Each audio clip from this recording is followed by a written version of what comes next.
Good evening. Spurgeon's evening entry for May 2nd from that great Hall of Faith chapter in Hebrews chapter 11.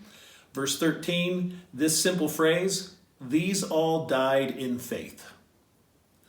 Behold the epitaph of those blessed saints who fell asleep before the coming of our Lord. It matters nothing how else they died, whether of old age or by violent means. This one point, in which they all agree, is the most worthy of record. These all died in faith. In faith they lived. It was their comfort, their guide, their motive, and their support. And in the same spiritual grace they died, ending their life song in the sweet strain in which they had so long continued. They did not die resting in the flesh or upon their own attainments.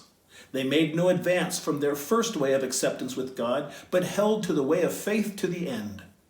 Faith is as precious to die by as to live by.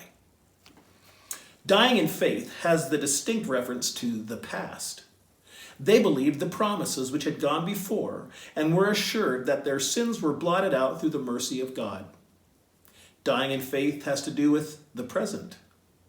These saints were confident of their acceptance with God. They enjoyed the beams of his love and rested in his faithfulness. Dying in faith also looks to the future. They fell asleep, affirming that the Messiah would surely come, and that when he would in the last days appear upon the earth, they would rise from their graves to behold him. To them, the pains of death were but the birth pangs of a better state. Take courage, my soul, as you read this epitaph. Your course, through grace, is one of faith, and sight seldom cheers you. This has also been the pathway of the brightest and the best. Faith was the orbit in which these stars of the first magnitude moved all the time of their shining here, and you are happy that it is yours as well.